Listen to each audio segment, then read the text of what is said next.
કચ્છના એક સાવ છેવાડાના અને ધૂળિયા ગામમાં કાનજીભાઈ નામનો એક સીધો સાદો અને પ્રામાણિક માણસ રહેતો હતો. આ ગામની માટીમાં જ જાણે એક આગવી મહેક હતી અને કાનજીભાઈનું જીવન એ માટી સાથે એકદમ વણાઈ ગયું હતું. એમણે પોતાનું આખું જીવન લાકડાની જૂની શાળ પર સુતરાવ કાપડ અને શાળ વણવામાં પસાર કર્યું હતું. શાળનો ખટખટ અવાજ એમના શ્વાસ સાથે ભળી ગયો હતો. ઉંમર 60 વર્ષની થઈ ગઈ હતી, પણ આખી ઉંમર કરેલી કઠોર મહેનતને લીધે એમનું શરીર હજુ પણ કસાયેલું અને મજબૂત હતું. કાનજીભાઈ ક્યારેય નિશાળના પગથિયા ચડ્યા ન હતા, એટલે એમને કોઈ બીજી ભાષા આવડતી ન હતી. એમને માત્ર પોતાની મીઠી માતૃભાષા ગુજરાતી જ આવડતી હતી. એને ક્યાંક સહી કરવાની હોય તો માંડ માંડ પોતાનું નામ લખી શકતા હતા. આખું ગામ એમને કાનજી બાપા કહીને જ બોલાવતું અને એમના વણેલા કાપડની આખા પંથકમાં ભારે માંગ હતી. એમની ધર્મપત્ની ગોદાવરીબેન 2 વર્ષ પહેલાં એક ગંભીર બીમારીનો શિકાર બનીને એમનો સાથ છોડી ગયા હતા. ગોદાવરીબેન એમના જીવનનો સૌથી મોટો આધાર હતા. ઘરના આંગણામાં તુલસીનો ક્યારો હોય કે રસોડામાં ચૂલાની રાખ, ગોદાવરીબેનની યાદો ઘરના ખૂણે ખૂણે વસેલી હતી. પત્નીના ગયા પછી જીવનમાં જે ખાલીપો આવ્યો હતો તેમાં કાનજીભાઈ માટે એમની કાપડ વણવાની શાળ અને ગામના ભોળા લોકો જ એમનો સાચો પરિવાર બની ગયા હતા. રોજ સવારે વહેલા ઉઠીને પ્રભાતિયા ગાવા, ગાયોને નિરણ નાખવી અને પછી આખો દિવસ શાળ પર બેસીને તાંતણાવામાં ગૂંથવા એ જ એમનો નિત્યક્રમ બની ગયો હતો. ગોદાવરીબેનની ગેરહાજરી એમને ડગલે ને પગલે સાલતી, પણ એમણે પોતાનું દુઃખ ક્યારેય કોઈની સામે વ્યક્ત કર્યું ન હતું. કાનજીભાઈનો એકનો એક દીકરો રાહુલ 10 વર્ષથી અમેરિકાના ન્યૂ જર્સી શહેરમાં રહેતો હતો. રાહુલ નાનપણથી જ ભણવામાં ખૂબ હોશિયાર હતો. ગામની નાની શાળામાં ભણીને એણે પોતાની લગન અને હોશિયારીથી શહેરની મોટી કોલેજમાં પ્રવેશ મેળવ્યો હતો. કાનજીભાઈએ દીકરાના ભણતર માટે રાત દિવસ એક કર્યા હતા. કેટલી વાર પોતે ભૂખ્યા રહીને દીકરાની ચોપડીઓ અને ફીના પૈસા ભર્યા હતા. રાહુલ પણ પોતાનો આ સંઘર્ષ જાણતો હતો, એટલે પોતાની મહેનતથી એણે વિદેશમાં એક મોટી કંપનીમાં ખૂબ ઓછો હોદ્દો મેળવી લીધો હતો. રાહુલે ત્યાં જ એક સંસ્કારી ગુજરાતી છોકરી નેહા સાથે લગ્ન કરી લીધા હતા અને અમેરિકામાં જ કાયમી વસવાટ કરી લીધો હતો. થોડા મહિનાઓ પહેલાં રાહુલના ઘરે એક સુંદર દીકરીનો જન્મ થયો. ઘરમાં પારણું બંધાયા પછી રાહુલે પોતાના વતનની અને પોતાના પિતાની ખૂબ યાદ આવવા લાગી. એને સતત એવું થતું કે મારી દીકરીને એના દાદાનો વહાલ અને આશીર્વાદ મળવા જ જોઈએ. જ્યારે રાહુલે પહેલીવાર વિડીયો કોલ પર પોતાની દીકરીનો ચહેરો કાનજીભાઈને બતાવ્યો, ત્યારે કાનજીભાઈની આંખોમાંથી સોધાર આંસુ વહેવા લાગ્યા. એમને થતું હતું કે હું પક્ષી બનીને ઉડી જાઉં અને મારી ઢીંગલીને રમાડું, પણ દરિયો પાર કરવાની હિંમત એમનામાં ન હતી. રાહુલે કાનજીભાઈને ફોન કરીને ખૂબ વિનંતી કરી કે બાપુજી, તમારે થોડા મહિના માટે અમેરિકા આવવું જ પડશે. શરૂઆતમાં તો કાનજીભાઈને આ વાત બિલકુલ ગળે ઉતરતી ન હતી.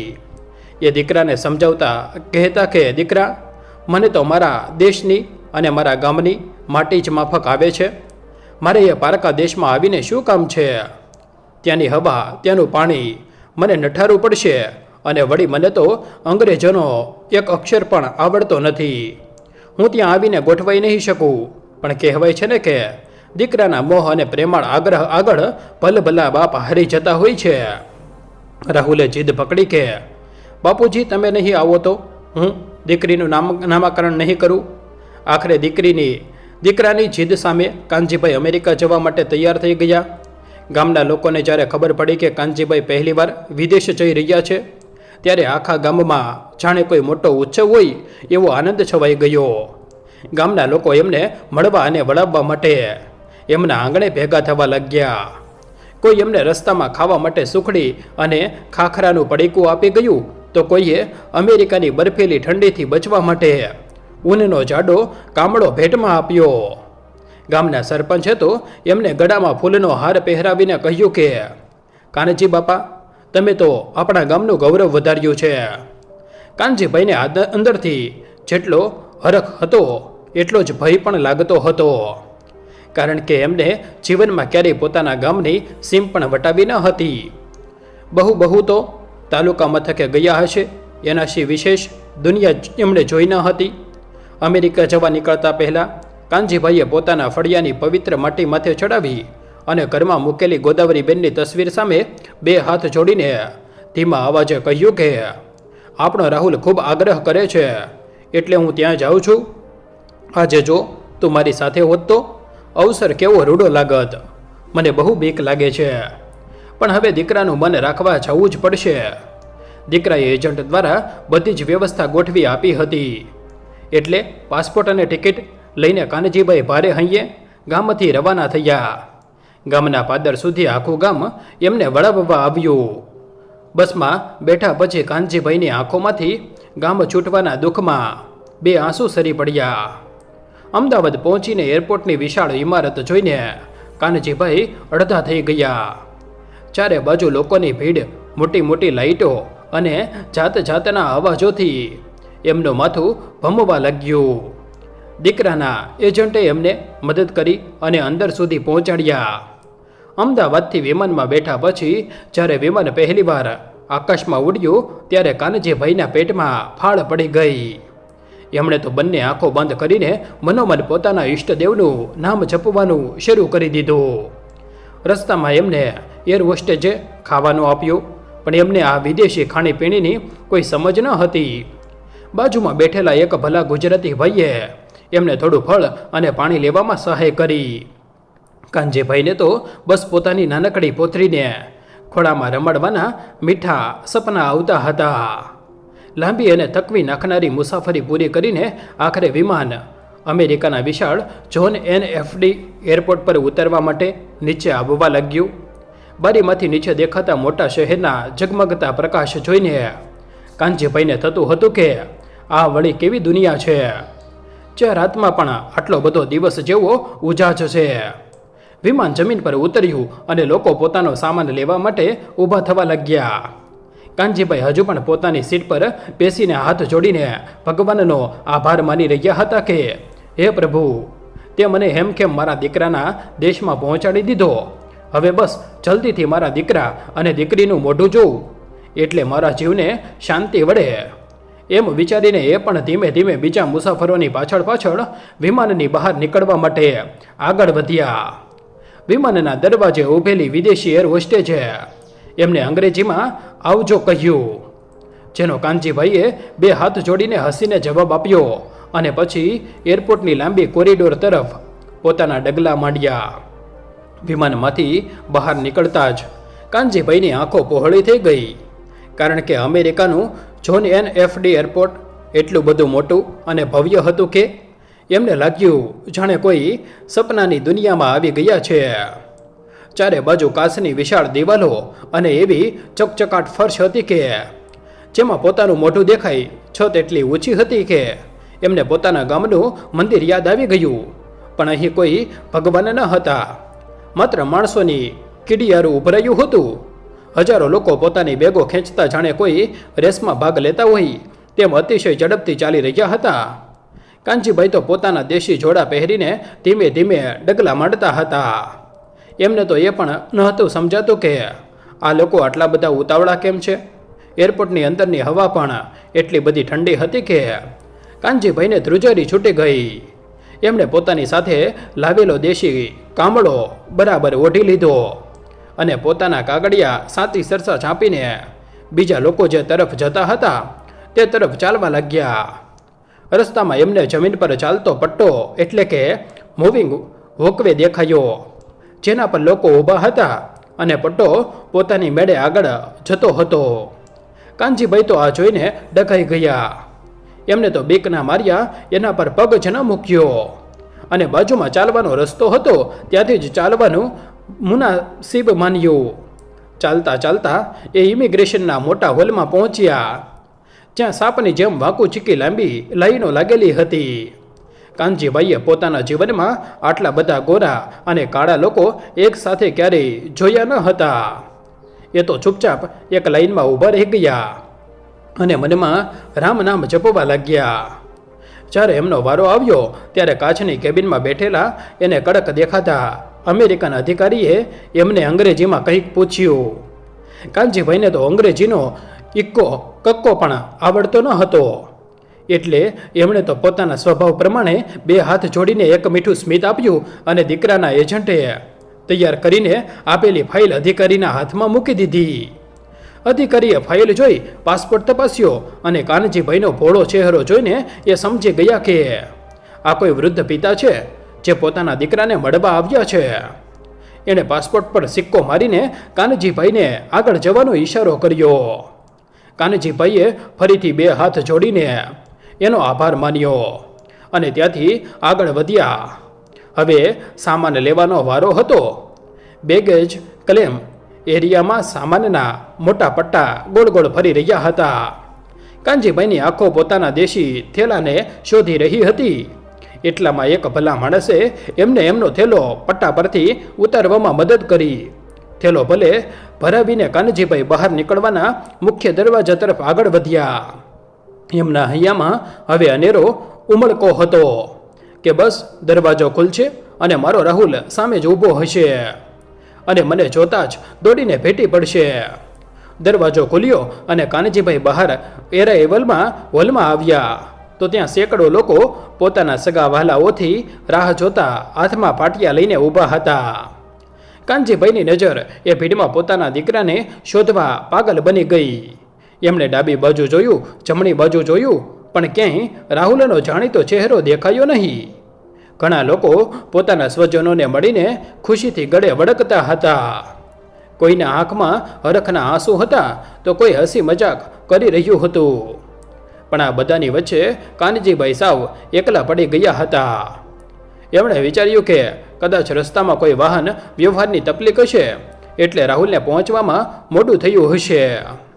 એટલે પોતાની બેગ લઈને એક ખૂણામાં શાંતિથી ઊભા રહી ગયા. એરપોર્ટની મોટી ઘડિયાળમાં સમય સરકતો જતો હતો. 1 કલાક વીતી ગયો, 2 કલાક વીતી ગયા, પણ દીકરાનો કોઈ જ પતો ન હતો. ધીમે ધીમે સાવ ભીડ પાંખી થવા લાગી હતી. કાનજીભાઈના પગ હવે દુખવા લાગ્યા હતા. એટલે તે નિરાશ થઈને નજીક પડેલી એક સ્ટીલની ખાલી ખુરશી પર જઈને બેસી ગયા. રાહુલે અમેરિકા આવતા પહેલાં એમને એક નવો સ્માર્ટફોન આપ્યો હતો, પણ કાનજીભાઈને તો જૂનો ડબલું ફોન વાપરતા પણ માંડ આવડતું હતું. આ નવા ફોનમાં લીલું બટન દબાવવા સિવાય એમને કશી જ ખબર પડતી ન હતી. એમણે ફોન ખિસ્સામાંથી બહાર કાઢ્યો, પણ સ્ક્રીન પર શું લખેલું છે તે વંચાતું ન હતું અને ફોન લોક થઈ ગયો હતો. કાનજીભાઈએ હિંમત કરીને પોતાની પાસેથી પસાર થતા એક ગોરા યુવાનને ઊભો રાખ્યો અને પોતાનો મોબાઈલ બતાવીને ગુજરાતીમાં કહ્યું, ભાઈ, આમાં મારા દીકરા રાહુલને જરા ફોન લગાડી આપને. પણ ભાષાની મોટી દિવાલ હોવાથી પેલો ગોરો યુવાન અંગ્રેજીમાં કંઈક બબડ્યો અને ખભા ઉલાળીને ઉતાવળમાં જતો રહ્યો. કાનજીભાઈને હવે સાચે જ અંદરથી મોટી ગભરામણ થવા લાગી હતી. પેટમાં ભૂખનો ખાડો પડ્યો હતો અને ગળું સૂકાતું હતું. પોતાના ગામમાં તો રસ્તે જતાં ગમે ત્યાં માટલાનું ઠંડુ પાણી મળી જતું, પણ અહીં તો પાણી પણ પ્લાસ્ટિકની બોટલમાં વેચાતું હતું. કાનજીભાઈ પાસે અમેરિકન ડોલર ન હતા અને એમને દુકાનદારને કઈ રીતે પૂછવું એ પણ આવડતું ન હતું. એટલે તે માત્ર પોતાનો થેલો અને કામળો છાતી સાથે સાંપીને ભૂખ્યા તરસ્યા બેસી રહ્યા. બીજી બાજુ રાહુલની પરિસ્થિતિ સાવ અલગ અને ભયાનક ગોજારી બની ગઈ હતી. રાહુલ પિતાને લેવા માટે સમયસર ઘરેથી ન્યૂજર્સીથી નીકળી ગયો હતો, પણ આજે જાણે કુદરત રૂઠી હોય તેમ અચાનક આકાશમાં કાળા ડિબાંગ વાદળો ઘેરાઈ આવ્યા અને ભયંકર હિમવર્ષા એટલે કે સ્નોફોલ શરૂ થઈ ગયો. રસ્તાઓ પર બરફની ચાદર પથરાવા લાગી અને હાઈવે પર ટ્રાફિક જામ થઈ ગયો. રાહુલની ગાડી ધીમે ધીમે આગળ વધી રહી હતી. એવામાં અચાનક ગાડીનું એન્જિન બંધ પડી ગયું. રાહુલે ગાડી ચાલુ કરવાના બહુ ધમપછાડા કર્યા, પણ ગાડી ટસની મસ ન થઈ. બહાર -ડિગ્રી તાપમાનમાં આડ થીજાવતી ઠંડી પડી રહી હતી અને ચારે બાજુ બરફ જ બરફ હતો. રાહુલે મદદ માટે પોતાનો ફોન કાઢ્યો અને તેની કમનસીબી એવી હતી કે ઓફિસની ઉતાવળમાં એ ફોન ચાર્જ કરવાનું ભૂલી ગયો હતો. અને ફોનની બેટરી સાવ પતી જવા આવી હતી. એણે પોતાના મિત્રને ફોન લગાવવાનો પ્રયાસ કર્યો, પણ નેટવર્ક ન હોવાથી ફોન લાગ્યો નહીં અને થોડી જ વારમાં ફોન સાવ સ્વિચ ઓફ થઈ ગયો. રાહુલ ગાડીમાં એકલો ફસાઈ ગયો હતો. એને પોતાની ચિંતા ન હતી, પણ એને સતત એ જ વિચાર આવતો હતો કે મારા અભણ અને સીધા સાદા બાપુજીનું ત્યાં એરપોર્ટ પર શું થતું હશે? એમને તો ભાષા પણ નથી આવડતી અને એ મારી કેટલી કાગડોળે રાહ જોતા હશે. આ વિચાર આવતા જ રાહુલની આંખોમાંથી સોદર આંસુ વહેવા લાગ્યા. એ ગાડીના સ્ટીરિંગ પર માથું મૂકીને રડી રહ્યો હતો. રસ્તા પરથી પસાર થતી બીજી ગાડીઓ પણ બરફના કારણે રોકાતી ન હતી. રાહુલને સમજાતું ન હતું કે હવે એ શું કરે. એણે ગાડીની બહાર નીકળીને કોઈ પાસે લિફ્ટ માંગવાનું નક્કી કર્યું, પણ બહાર એટલી કાતિલ ઠંડી હતી કે 2 મિનિટમાં તો એનું શરીર આખું બરફ જેવું થોડગાર બળી ગયું. માંડ અડધા કલાક પછી હાઈવે પેટ્રોલિંગની એક ગાડી ત્યાંથી પસાર થઈ અને એમણે રાહુલને રસ્તા વચ્ચે ઠંડીમાં ધ્રુજતો જોયો. એમણે ગાડી ઊભી રાખી અને રાહુલને પોતાની ગાડીમાં બેસાડ્યો. રાહુલે હાંફતા એમને બધી વાત કરી અને વિનંતી કરી કે પ્લીઝ મને જલ્દીથી જોને એને એફડી એરપોર્ટ પર પહોંચાડી દો. મારા પિતા ત્યાં મારી રાહ જુએ છે. પેટ્રોલિંગવાળા ઓફિસરે પરિસ્થિતિની ગંભીરતા સમજીને પોતાની ગાડી એરપોર્ટ તરફ હંકારી મૂકી, પણ રસ્તામાં એટલો બધો ટ્રાફિક હતો કે 1 કલાકનો રસ્તો કાપવામાં 3 કલાક લાગી જવાના હતા. અહીં અમેરિકાના એરપોર્ટ પર કાનજીભાઈની ધીરજ હવે સાવ ખૂટી ગઈ હતી. એમના ગળે ડૂમો બાજી ગયો હતો અને આંખોમાંથી સતત આંસુ વહેવા લાગ્યા હતા. એમણે મનોમન બંને હાથ જોડીને પોતાના ગામના ગોગા મહારાજને પ્રાર્થના કરી કે હે મારા નાથ, મારા દીકરાની રક્ષા કરજે. એ ક્યારેય મને આ પારકા દેશમાં આમ રજડતો મૂકે એવો નથી. જરૂર એ કોઈ મોટી મુસીબતમાં ફસાયો હશે, નહીતર મારો રાહુલ મને લેવા આવ્યા વગર રહે જ નહીં. બાપનો જીવ દીકરા માટે તડપી રહ્યો હતો. એરપોર્ટના એ અજાણ્યા અને ઠંડા વાતાવરણમાં કાનજીભાઈ પોતાની જાતને દુનિયાના સૌથી લાચાર અને એકલા માણસ સમજી રહ્યા હતા. એમને થતું હતું કે હું ક્યાં આ વિદેશમાં આવીને ફસાયો? આના કરતાં તો મારા ગામની ધૂળ સારી હતી, જ્યાં કોઈ મારું પોતાનું તો હતું. કાનજીભાઈની આંખોમાંથી વહેતા આંસુ હવે રોકાવાનું નામ લેતા ન હતા. એરપોર્ટની એ ભયાનક શાંતિ અને અજાણ્યા લોકોની વચ્ચે એમને પોતાનું ગામ અને પોતાની ઓસરી વારંવાર યાદ આવતા હતા. એમને થતું હતું કે આ ક્યાં અમેરિકાની ભૂલા પડાય એવી ભૂલમણી, અને ક્યાં મારું નાનકડું ગામ, જ્યાં અડધી રાત્રે પણ કોઈનો સાદ પડે તો આખું ગામ ભેગું થઈ જાય. અહીં તો કોઈની સામે જોવાની પણ તસદી લેતું ન હતું. કાનજીભાઈએ પોતાના ફાટેલા અને ધ્રુજેલા હાથે માથા પર બાંધેલું ફાળિયું સરખું કર્યું અને પોતાની આંખો લૂછી પણ હૈયાનો ડૂમો એવો હતો કે આંસુ ફરીથી વહેવા લાગતા હતા. આટલી ઉંમરે એમણે ક્યારેય પોતાની સામે હાથ લંબાવ્યો ન હતો અને આજે ભૂખ અને તરસથી એમનો જીવ ગભરાતો હતો. છતાં કોઈ પાસે પાણી માંગવાની હિંમત ચાલતી ન હતી. બરાબર એ જ વખતે જોન એને એફડી એરપોર્ટ પર સાફ સફાઈનું કામ કરતો એક હબસી અમેરિકન કર્મચારી, જેનું નામ માઇકલ હતું, તે પોતાનું મશીન લઈને ત્યાંથી પસાર થયો. માઇકલની નજર છેલ્લા 4 કલાકથી આ એક જ ખુરશી પર બેઠેલા અને સતત રડી રહેલા વૃદ્ધ ભારતીય માણસ પર પડી. માઇકલ પોતે પણ એક દીકરો હતો અને એને પણ પોતાના ઘરડા બાપની યાદ આવી ગઈ. એણે પોતાનું મશીન એક બાજુ મૂક્યું અને ધીમા પગલે કાનજીભાઈને પાસે આવ્યો. માઇકલે પોતાના ખિસ્સામાંથી એક ચોખ્ખો રૂમાલ કાઢીને કાનજીભાઈની સામે ધર્યો અને અંગ્રેજીમાં ખૂબ જ નમ્રતાથી પૂછ્યું કે દાદા, તમને શું તકલીફ છે? તમે કેમ આટલા બધા રડી રહ્યા છો? કાનજીભાઈને અંગ્રેજીનો એક શબ્દ પણ સમજાયો નહીં, પણ માઇકલની આંખોમાં રહેલી સાચી દયા અને માણસાઈ એમના હૃદય સુધી પહોંચી ગઈ.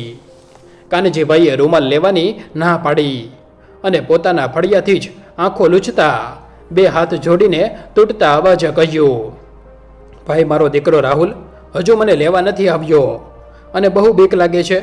મારા જીવને કંઈ થઈ જશે તો મારો દીકરો ત્યાં ન્યૂ જર્સીમાં રડજી પડશે. માઇકલને ભાષા તો ન સમજાઈ, પણ એ સમજી ગયો કે આ દાદા કોઈની રાહ જોઈ રહ્યા છે અને કોઈ મોટી મુસીબતમાં છે? માઇકલે તરત જ પોતાની વોકી ટોકી પર એરપોર્ટની સિક્યોરિટીને જાણ કરી અને કહ્યું કે એક વૃદ્ધ માણસ અહીં ફસાયા છે અને એમની ભાષાની તકલીફ છે. માઇકલને યાદ આવ્યું કે એરપોર્ટના બીજા ટર્મિનલમાં આવેલી ડ્યુટી ફી શોપમાં એક ગુજરાતી યુવાન કામ કરે છે જેનું નામ પ્રતિક છે. માઇકલે તરત જ પ્રતિકને ફોન કર્યો અને બધી પરિસ્થિતિ સમજાવીને તાત્કાલિક ત્યાં આવવા વિનંતી કરી. થોડી જ વારમાં હાથમાં પાણીની બોટલ અને ગરમ કોફીનો કપ લઈને પ્રતિક દોડતો દોડતો ત્યાં આવી પહોંચ્યો.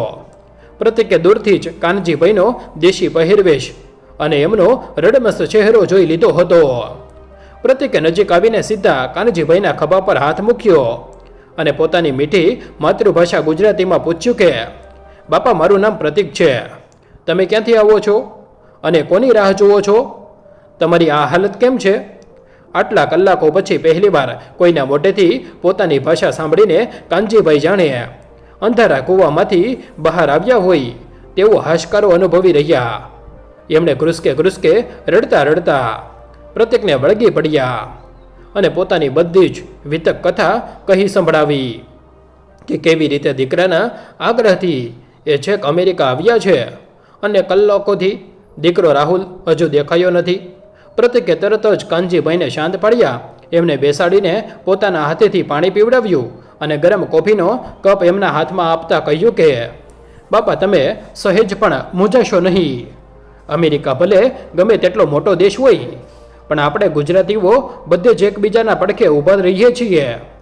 તમે શાંતિથી આ કોફી પી લો અને મને તમારા દીકરા રાહુલનો નંબર આપો. હું હમણાં જ એનો સંપર્ક કરું છું. કાનજીભાઈએ ધ્રુજતા હાથે પોતાના ખિસ્સામાંથી દીકરાએ આપેલો મોંઘો ફોન અને પાસપોર્ટ કાઢીને પ્રતિકના હાથમાં મૂક્યા. પ્રતિકે પાસપોર્ટની પાછળ લખેલા નંબર પર પોતાના ફોન લગાવ્યો, પણ સામેથી સતત એક જ મેસેજ આવતો હતો કે જે નંબર પર તમે સંપર્ક કરી રહ્યા છો તે હાલમાં સ્વિચ ઓફ છે. પ્રતિકના કપાળ પર પણ ચિંતાની કરચલીઓ વળી ગઈ. એણે 2-3 વાર પ્રયાસ કર્યો, પણ પરિણામ શૂન્ય જ રહ્યું. કાનજીભાઈ આ બધું જોઈ રહ્યા હતા. એમના જીવમાં જીવ ન હતો. એમણે ગભરાઈને પૂછ્યું કે દીકરા, શું થયું? મારા રાહુલનો ફોન કેમ નથી લાગતો? એને કંઈ થયું તો નહીં હોય ને? પ્રતિકે પરિસ્થિતિને સંભાળતા ખોટું સ્મિત કરીને કહ્યું કે ના બાપા, એવું કંઈ નથી. બહાર બહુ ભારે બરફ પડી રહ્યો છે એટલે કદાચ નેટવર્કની તકલીફ હશે અથવા તો ફોનની બેટરી પૂરી થઈ ગઈ હશે. તમે ચિંતા ન કરો, આપણે અહીં જ બેઠા છીએ. તમારો દીકરો ન આવે ત્યાં સુધી હું તમારી સાથે જ છું. પ્રતિક અને માઇકલે મળીને કાનજીભાઈને એક આરામદાયક લાઉન્જમાં બેસાડ્યા. પ્રતિક એમના માટે ગરમ સમોસા અને ચા લઈ આવ્યો, જે ખાઈને કાનજીભાઈના પેટમાં થોડી ટાઢક વળી. પણ દીકરાની ચિંતા હજુ પણ એમને અંદરથી કોરી ખાતી હતી. બીજી બાજુ હાઈવે પર બરફના તોફાન વચ્ચે પેટ્રોલિંગની ગાડીમાં બેઠેલો રાહુલ પોતાની જાતને કોસી રહ્યો હતો. ગાડી બહુ જ ધીમી ગતિએ આગળ વધી રહી હતી. રસ્તામાં ઠેર ઠેર ગાડીઓ સ્લીપ થઈને પડી હતી અને ટ્રાફિક જામના દ્રશ્યો ડરામણા હતા. રાહુલ વારંવાર ઓફિસરને પૂછતો હતો કે હજુ કેટલો સમય લાગશે, અને ઓફિસર માત્ર એટલો જ જવાબ આપતો કે પરિસ્થિતિ બહુ ખરાબ છે, આપણે પ્રયત્ન કરી રહ્યા છીએ. રાહુલને પોતાના બાપુજીનો એ ભોળો ચહેરો વારંવાર યાદ આવતો હતો, જેણે પોતાના આખા જીવનની કમાણી એના ભણતર પાછળ ખર્ચી નાખી હતી. એને યાદ આવ્યું કે જ્યારે એ પહેલીવાર અમેરિકા આવવા નીકળ્યો હતો ત્યારે બાપુજીએ પોતાનું જૂનું ખેતર ગીરવે મૂકીને એની ટિકિટના પૈસા ભર્યા હતા, અને આજે એ જ બાપ એના ભરોસે હજારો માઇલ દૂર પારકા દેશમાં આવ્યો છે અને પોતે અને એરપોર્ટ પર લેવા પણ સમયસર પહોંચી શક્યો નથી. રાહુલની આંખોમાંથી પશ્ચાતાપના આંસુ વહેતા હતા. એણે મનમાં જ ભગવાનને પ્રાર્થના કરી કે હે પ્રભુ, ભલે મારું સર્વસ્વ લૂંટાઈ જાય, પણ મારા બાપુજીને આજે કશું ન થવા દેતો. જો એમને કંઈ થઈ ગયું તો હું જીવનભર મારી જાતને માફ નહીં કરી શકું. ગાડીના કાચ પર પડતો બરફ જાણે રાહુલના હૈયા પર પડતો હોય એટલી ભારે પીડા એ અનુભવી રહ્યો હતો. 3 કલાકની એ જીવલેણ અને લાંબી મુસાફરી પછી આખરે હાઈવે પેટ્રોલિંગની ગાડી જોન NFD એરપોર્ટના અરાઇવલ ગેટ પાસે પહોંચી. રાહુલે ગાડી ઊભી રહેતાની સાથે જ દરવાજો ખોલીને બહાર દોટ મૂકી. એણે ઓફિસરનો આભાર માનવાની પણ દરકાર ન કરી, કારણ કે અત્યારે તેના મગજમાં માત્ર અને માત્ર એના પિતા જ હતા. અંદર પહોંચતા જ વિશાળ એરપોર્ટમાં બાપુજીને શોધવા એણે છામેર નજર દોડાવી. વિશાળ એરપોર્ટમાં બાપુજીને શોધવા એણે ચામેર નજર દોડાવી. એનું હૃદય એકદમ જોર જોરથી ધબકી રહ્યું હતું અને આંખોમાંથી અવિરત આંસુ વહી રહ્યા હતા. એરપોર્ટના લાઉન્જમાં એક ખૂણે એની નજર પડી, જ્યાં એના બાપુજી કાનજીભાઈ એક ખુરશી પર બેઠા હતા અને એમની બાજુમાં પ્રતિક અને માઇકલ ઊભા હતા. રાહુલ એને પોતાનામાં રહેલી બધી જ તાકાત ભેગી કરીને એ તરફ દોડ્યો. બાપુજી એવી બૂમ પાડતા જ એ સીધો કાનજીભાઈના પગમાં પડી ગયો. કાનજીભાઈએ પોતાના દીકરાનો અવાજ સાંભળ્યો અને એમના શરીરમાં જાણે વીજળી દોડી ગઈ. એમણે નીચે વળીને પોતાના વહાલ સોયા દીકરાને જમીન પરથી ઊભો કર્યો અને પોતાની સાતી સરસો છાંપી લીધો. રાહુલ નાના બાળકની જેમ ઘ્રુસકે રડી રહ્યો હતો. એના મોઢામાંથી ડુસકાના કારણે શબ્દો નીકળતા ન હતા, પણ એ માંડ આટલું બોલી શક્યો કે બાપુજી, મને માફ કરી દો. રસ્તામાં ભયંકર બરફનું તોફાન હતું, મારી ગાડી બગડી ગઈ હતી અને ફોનની બેટરી સાવ પૂરી થઈ ગઈ હતી. મેં તમને આ અજાણ્યા દેશમાં બહુ હેરાન કર્યા. હું એવો નાલાયક દીકરો છું કે તમને લેવા પણ સમયસર પહોંચી ન શક્યો. કાનજીભાઈના પોતાના આંસુ પણ રોકાતા ન હતા, પણ એમણે દીકરાના માથા પર અને પીઠ પર વહાલથી હાથ ફેરવતા કહ્યું, અરે ગાંડા, તું મારી સામે એકદમ સલામત ઊભો છે, એ જ મારા માટે બહુ છે. મને મારી નહીં પણ તારી જ ચિંતા થતી હતી કે મારો દીકરો ક્યાં અટવાયો હશે આ પારકા દેશમાં. તને કંઈ થઈ જાય તો મારું તો આ દુનિયામાં કોણ છે? બાપ અને દીકરાનો આ અત્યંત પવિત્ર અને નિસ્વાર્થ પ્રેમ જોઈને ત્યાં ઊભેલો પ્રતિક અને પેલા હસબી અમેરિકન માઇકલની આંખો પણ ભીની થઈ ગઈ. પ્રતિકે આગળ આવીને રાહુલના ખભા પર હાથ મૂક્યો અને કહ્યું, રાહુલભાઈ, તમે નસીબદાર છો કે તમને આવા પ્રેમાળ પિતા મળ્યા છે. બાપા તમારી રાહ જોઈને અડધા થઈ ગયા હતા. રાહુલે પ્રતિક અને માઇકલની સામે બે હાથ જોડીને હૃદયપૂર્વક આભાર માનતા કહ્યું, ભાઈઓ, ભગવાન તમારું ખૂબ ભલું કરે. આજે તમે આ પારકા દેશમાં મારા બાપુજીનો સહારો બનીને મારી રાજ લાખી લીધી છે. હું તમારો આ ઉપકાર આખી જિંદગી નહીં ભૂલી શકું. માઇકલ ભલે ગુજરાતી સમજતો ન હતો, પણ રાહુલની આંખોનો ભાવ સમજીને તેણે રાહુલને ગળે લગાવ્યો. પ્રતિકે હસીને કહ્યું, અરે ભાઈ, એમાં ઉપકાર શેનો? આપણે વિદેશમાં રહીએ છીએ, પણ આપણા સંસ્કારો થોડા ભૂલ્યા છીએ. એકબીજાને મદદ કરવી એ તો આપણી ફરજ છે. થોડી વાર પછી રાહુલ કાનજીભાઈનો સામાન લઈને એરપોર્ટની બહાર આવ્યો. બરફનું તોફાન હવે થોડું શાંત થઈ ગયું હતું. રાહુલે એક મોટી ટેક્સી કરી અને પિતાને લઈને ન્યૂ જર્સી પોતાના ઘર તરફ જવા નીકળ્યો. રસ્તામાં કાનજીભાઈ આશ્ચર્યથી અમેરિકાના મોટા રસ્તાઓ અને ઊંચી ઇમારતો જોતા રહ્યા, પણ એમના મનમાં તો બસ પોતાની પોતરીને ક્યારે રમાડે એ જ ઉશ્કેરતા હતી. જ્યારે ગાડી રાહુલના ઘર પાસે ઊભી રહી ત્યારે ઘરના દરવાજે જ એની પત્ની નેહા કાનજીભાઈને કાગડોળે રાહ જોતી ઊભી હતી. કાનજીભાઈને જોતા જ નેહા દોડીને એમના પગે લાગી અને એની આંખોમાં પણ આંસુ આવી ગયા. એણે રડતા કહ્યું કે બાપુજી, અમને માફ કરી દો. આજનો દિવસ અમારા માટે બહુ ભારે હતો અને તમને બહુ તકલીફ આપી. કાનજીભાઈએ હસીને વહુના માથે હાથ મૂકીને આશીર્વાદ આપ્યા અને કહ્યું, અરે દીકરી, હવે એ બધું ભૂલી જા અને મને મારી ઢીંગલીનું મોઢું બતાવ. નેહા તરત જ અંદર ગઈ અને ગોદડું ઓઢડેલી નાનકડી ફૂલ જેવી દીકરીને લાવીને દાદાના હાથમાં આપી. કાનજીભાઈએ જ્યારે પહેલીવાર પોતાની પોતરીને હાથમાં લીધી ત્યારે તેમના જીવનનો બધો જ થાક અને બધો જ ડર ગાયબ થઈ ગયો. એમણે બાળકીના માથા પર વહાલથી ચુંબન કર્યું અને આકાશ તરફ જોઈને ભગવાનનો અને પોતાના સ્વર્ગસ્થ પિતા ગોદાવરીનો આભાર માન્યો. ત્યાર પછીના દિવસો કાનજીભાઈ માટે બહુ જ આનંદદાયક રહ્યા. રાહુલે પોતાના પિતા માટે રજાઓ રાખી અને એમને અમેરિકાના અલગ અલગ સ્થળો બતાવ્યા. નેહાએ કાનજીભાઈને ભાવતા ઢોકળા, પાતરા અને થેપલા બનાવીને જમાડ્યા. કાનજીભાઈએ પોતાની પોતરી સાથે આખો દેશ દિવસ આખો દિવસ રમતા અને ગુજરાતી હાલરડા ગાઈને સંભળાવતા. એમના આવ્યા પછી ઘરમાં એક અલગ જ પ્રકારની રોનક અને ખુશી છવાઈ ગઈ હતી. રાહુલે પોતાના પિતા પાસેથી ઘણું બધું શીખ્યું અને સમજાઈ ગયું કે પૈસા અને હોદ્દો ભલે ગમે તેટલો મોટો હોય, પણ પરિવાર અને સંબંધોથી મોટું આ દુનિયામાં કશું જ નથી. થોડા દિવસો પછી જ્યારે કાનજીભાઈના ભારત પરત ફરવાનો સમય આવ્યો ત્યારે રાહુલ અને નેહા બંને બહુ ઉદાસ થઈ ગયા.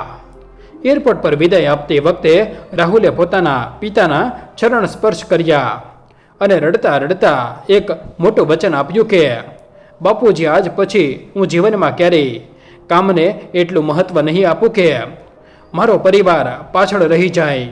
હું સમય કાઢીને તમને મળવા ભારત આવતો રહીશ.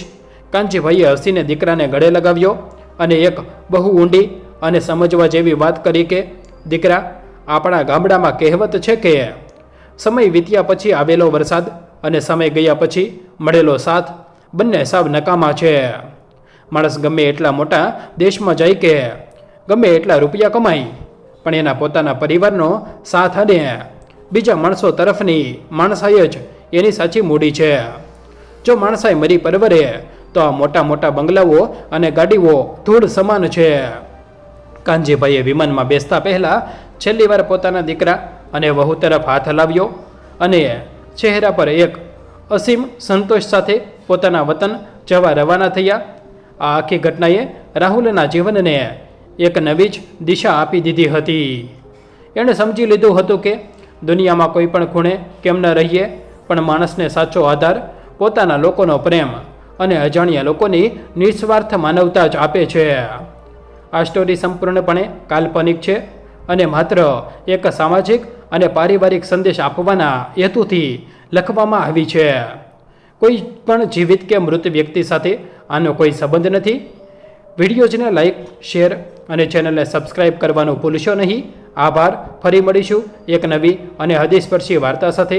ત્યાં સુધી જય શ્રી કૃષ્ણ અને ધન્યવાદ.